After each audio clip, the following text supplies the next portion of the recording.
zooming ariko ndivuga ikigero cyangwa ubuhanzuminze yo tone ari zoominga abantu no kwihanagura ukajya wihanagura uba zoominga neza ariko Imana ishimwe twishimiye kubana no kuzuminga gutyo nyine uko nyine utacomye none ugakurura umuntu turi wacu mw'ijuru umuze isigara usizu. Biracyagoranye kumva iby'iyi nkuru, ariko nyamara uwatashye ageze kwa Jambo. Abantu batandukanye barimo abayobozi mu nzego zitandukanye n'ibyamamare bitandukanye mu Rwanda bagaragaje ko bashengwe n'urupfu rwa Pastor Théogène niyo nshuti wamenyekanye nk'Inzahuke. Mu babajwe n'urupfu rw'uyu mukozi w'Imana barimo Minisitiri w'Urubyiruko Dr. Twishima Abdallah washimye umusanzu w'Ivugabutumwa ritahizaga umuto n'umukuru. Ati Pastor Théogène yatambukije ubutumwa bwa benshi muri twe mu buryo twese tutabasha kubikora. Yasomaga ibyanditswe mu buryo bworohera abato kubwumva. Imana ikomeza abasigaye b'umuryango we, abo basenganaga, urubyiruko n'abandi bose ubutumwa bwe bwafashije. Aruhukire mu mahoro. Anita Pendo, umunyamakuru akaba n'umudije, nawe yanditse kuri Instagram agaragaza ko yashenguwe n'urupfu rwa Pastor Théogène. Ati twagukundaga cyane, wabaye wowe turabigukundira, ruhukira mu mahoro. Clarisse Uwimana wa BNB-FM Umwezi nawe yanditse ati hari ibintu bigora kumva disi. Benshi yadusetsaga, yarafite inkuru y'ubuzima itangaje. Pastor Théogène Imana imwakire. Tijara Kabendera we yashyize ku rubuga rwa Instagram ifoto ari kumwe nawe, avuga ko bayifotoje uyu mugabo avuga ati mudufotoresha hari ubwo umwe muri twe azayipostinga umwe muri twe atakiriho. Umuyobozi wungirije w'umujyi wa Kigali ushinzwe imiturire n'ibikorwa remezo Dr. Merari Mpabwa n'amaguru nawe yavuze ko yashenguwe n'urupfu rw'uyu mugabo washimishaga benshi. Ati umutima wanjye urababaye, muvandimwe Imana ikwakire. Umunyamakuru niwe mwiza Anne Marie yagize ati R.I.P Pastor, watanze ibyo wari ufite, ineza yawe iguherekeze, maze Imana wakoreye kwakire mu beza yishimira, ijuru ritashye intore. N'abandi benshi bari mu munyamakuru Gentile Deo Ntirenganya, Rigogaru n'abandi benshi ku mbuga nkoranyambaga bagaragaje ko urupfu rw'uyu mugabo rwabashenguye. Mu rukerera rwo kuwa 23 Kamena 2023 Abanyarwanda babyukiye ku nkuru mbi y'urupfu rwa Pastor Théogène niyo nshuti wamenyekanye ku izina ry'Inzahuke witabye Imana azize impanuka y'imodoka ava i Kampala muri Uganda. Murumuna we Warugira Emmanuel yahamirije itangazamakuru ryo mu Rwanda ko Pastor Théogène yitabye Imana ubwo yavaga muri Uganda mu murimo w'Imana. Impanuka yabaye ari kumwe n'abandi bantu batatu. Ati nibyo yitabye Imana, ndi kwerekezayo ngo menye ibyari byo. Yakoze impanuka ari kumwe n'abandi bantu babiri, umwe nawe ahita yitaba Imana mu gihe undi we yahise ajya muri koma, gusa nawe biri kuvuga ko yitabye Imana. Amakuru yizewe avuga ko yari agiye muri Uganda muri gahunda z'umurimo w'Imana, bakaba barakoze impanuka bari ku ruhande rwo muri Uganda. Urupfu rwe ndabaranya kwigendera rwamenyekanye mu rukerera rw'uwo munsi. Yari mu rugendo ava muri Uganda agana mu Rwanda, aho imodoka yarimo yagonzwe n'ikamyo mu birometero nka 4 hafi y'umupaka wa Gatuna. Mu bo bari kumwe bitabye Imana harimo n'umuhanzi w'indirimbo zihimbaza Imana Ntezimana Donati wari inshuti ye magara. Umushumba mukuru w'itorero rya Pentecote mu Rwanda ADPR Pastor Ndayize Isayi yahamirije itangazamakuru ryo mu Rwanda ko iyi nkuru y'itabaruka rya Pastor niyo nshuti ari impamo. Atamakuru niyo Imana yamutwaye. Pastor Ndayizeye avuga ko iki ari igihe kitoroshye ku itorero n'abakristo muri rusange kuko babuze umuntu w'ingirakamaro. Pastor niyo nshuti Theogene yari umushumba wa paruwasi ya ADPR Kamuhoza mu itorero rya Muhema. Ivugabutumwa rya nyuma ryagutse yari garagayemo kwa 17 Kamena 2023 n'igiterane yatumiyemo cyiswe In His Dwelling, bisobanura mu buturo bwe, cyahuriranye no kwizihiza isabukuru y'imyaka 5 ya Zion Temple Ntarama. Ubusanzwe avuka mu muryango ukomeye, ariko nyuma ya jenoside yakorewe abatutsi mu Rwanda mu mwaka 1994 yabayeho mu buzima bugoye bwatumye yoboka inzira yo kwicira inshuro. Muri ubu buzima yaratunzwe no gukorera mu Kinamba, ndetse uwarangaraga amuri hafi ngo yasangaga amutwaye umuzigo we. Nyuma yo kuramberwa n'ubu buzima bwo gushakira amahoro mu rumogi n'ibindi, mu mwaka w'2003 nibwo yafashe umwanzuro wo kwakira agakiza, ndetse yarakigahagazemo yemye kugeza atabarutse. Nyuma yo kwimarira mu gakiza, yasuye ku muhanda kurayo bamwe mu bo yahasize, abahindura ubuzima, bamwe bafasha kwiga imyuga, abandi bafata nk'abana be. Angeli Mutabaruka, umunyamakuru wa Radio TV 1, ati Pastor Théogène aragiye. Oscar Kim, umunyamakuru wa Radio TV 10, ati biremezwa ko impanuka ariyo yahitanye Pastor Théogène Inzahuke. Impanuka yabereye muri Uganda. Mana kira umugaragu wawe mu bwami bwawe. Dr. Merari mpabwa n'amaguru, ati umutima wanjye urababaye, muvandimwe Imana ikwakire. Remeke gisa n'intwari, ati rest in eternal paradise, warakoze mu gihe cyawe. Jackie Kalisa, ati may his soul rest in peace. Ruzindana Rugasagu, ati ndatekereza abana asize, ndatekereza umugore asize, ndatekereza abana bo mu muhanda yajyaga yitaho, ndatekereza ahantu heza yarageze nyuma yo kurokoka jenoside, none arapfuye. Warupfu we uri iki? Ruhukira mu mahoro nshuti ya benshi Pastor Théogène.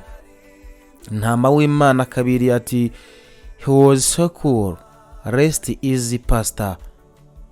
Ni benshi banditse ubutumwa, yewe na Rwanda Broadcasting Agency RBA, iti Pastor niyo nshuti Theogene yitabye Imana azize impanuka. Agana na RBA, muvugizi wa ADP Revera Pastor Ndayizeye Izayi, ati nyakwigendera yagwe mu mpanuka yabereye muri Uganda. Pichu, ati kucyabeza iteka batarama, uyu mugabo yari afitiye abantu benshi akamaro rwose. Mana ikisi cyari igihe cyo gupfa, reba arayifumbi yaciyemo, ubu nibwo yaratangiye kumva ku cyanga cy'ubuzima, none uramuhamagaye. Byibura ibyiza yakoze uzabyitura umuryango we. Ati R.I.P Pastor. Yemi Nyamirambo, ati dear gods, aho kugira ngo umugabo nyamugabo ngahita mpfa nta myaka 50, uzandeke nkomeze nibera imbwa y'umusega, ariko nzagira 100 orde. Ijuru ryo nushaka uzanaryihorere nigire kuzimu. Ati umutima wanjye urababaye bitavugwa, ruhukira mu mahoro muvandimwe twakundaga. Rest in peace. Ni Ange Arise Susuruka. Inshuti ya Burarirwa cyangwa se kamwe konyine, ati shumi yanjye, mu gihe ubona nta mafaranga ufite kandi ukumva nta kibazo biguteye, niga n'ubwenge ntabwo uzaba ufite. Rest in paradise Pastor. Byishima, ati nyuma ijwi rivugira mu ijuru rimbwira riti Andika uti uhereye none hahirwa abapfa bapfira mu Mwami wacu. Umwuka nawe aravuga ati ye ngo baruhuke imihati yabo, kuko imirimo yabo ijyanye nabo ibakurikiye.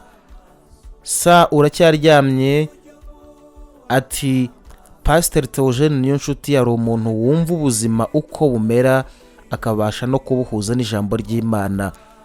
Yitaga ku kiri mu mutima, akumva ubuzima bubi ubayemo n'imvugo akoresha akabihuza n'ijambo ry'Imana, ibyo abandi bihunza bakanabicira imanza. Ati R.I.P Pastor. Masafi Mashaba, ati araruhutse inshuti ya Yesu, wakoresheje igihe cyawe neza ntore y'Imana, itahire kwa jambo wakoreye utizigama. urinde wiyemera. Ati Pastor Theo, ni wowe wenyine hano mu Rwanda nafataga umwanya wanjye nkajya kureba ibiganiro wakoze mu materaniro. You were talented and everything. Wageragezaga kuvuga, especially in your preaching, had a fact it was somehow funny giving a message using your own example. Ati why God ihitamo gutwara an important person in our life, ntabwo yari igisambo nk'uko abandi bari bisambo. Sinabashije kumubwira ko afite icyo amariye kuko nari nzi ko ntaho azajya. Bimpaye isomo ko niba ukunda umuntu ujye ubimubwira akiriho, waba umuzi cyangwa se utamuzi. Yigishaga akoresheje fact. Gusa Imana izaguhemba kandi the message zose tuzazigiraho. God, you have to make sure ko umutuza ahantu heza kuruta abandi bose bakoraga umwuga umwe. Iyi message ni yanjye kandi uyirebe uyiha agaciro we Mana. I'm crying, I can't believe that you have passed away. Ati good day. Ubutumwa bw'abanditse ntabwo naburangiza, ariko Jesus Garment ati numva ijwi rivugira mu ijuru rimbwira riti andika uhereye none hahirwa abapfa bapfira mu Mwami wacu. Umwuka nawe aravuga ati ye ngo baruhuke imihati yabo kuko imirimo yabo ijyanye nabo ibakurikiye. Ibyahishuwe umutwe wa 14 umurongo wa 13. Natwe nka Focus on Africa tuti Pastor Théogène, ruhukira mu mahoro kandi udusigiye umurage wo guhinduka ndetse no kumenya Imana no gufasha buri umwe wese ukwiye guhabwa ubufasha. Ntabwo nagenda ntasomye ubutumwa bwa Dadido Maximo Mwicira Mitar. Ati aratashije abiro inshuti y'ukuri y'abantu kandi abana b'Imana, umwigisha mwiza utaravanguraga umukumbi, utaranenaga abana b'Imana, wakoreshaga ibihe by'amateka ye yanyuzemo mu gutanga ingufu z'umutima kuri benshi.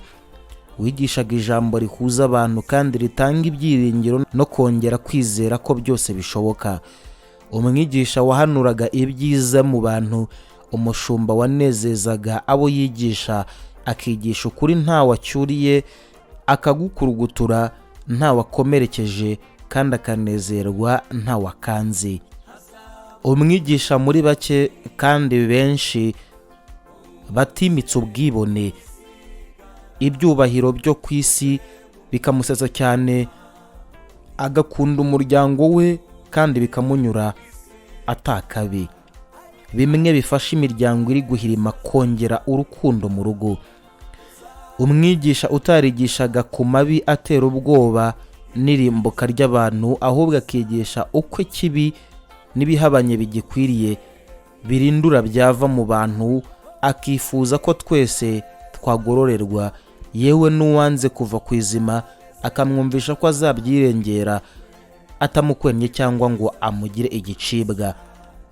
Agatsinda akagira urwenya rumwe koko rufasha uwihebye, agatsindagira ko intebe ntawe utazicaraho kuko rugira rwambaye ubudahemuka, ntawe ukuboko kwe kutagabira. Kwihana bikaba urufunguzo n'inkoni kubizera. Tubuze ingenzi umuntu wa hafi mu bantu, Uwiteka amuha iruhuko ridashira kandi amwicaze ahakwiriye imirimo ye. Urukundo abantu twagukundaga ni ikimenyetso cy'uko ubutumwa bwiza watangaga bwubatse benshi. Uwiteka nkundira nkwisabire mpera ingufu z'umutima umuryango we muri ibi bihe bikomeye. Ukuboko kwawe ukubegamize maze ubatwaze ahasigaye muri urugendo. Ruhukira mu mahoro nk'uko inyigisho zawe zabibaga amahoro. R.I.P Pastor Théogène. Imana mwakire mu bayo Pastor Théogène. Nanjye nicyo navuga.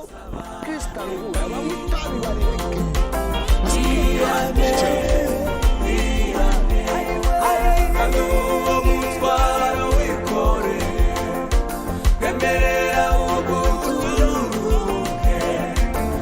tuzaba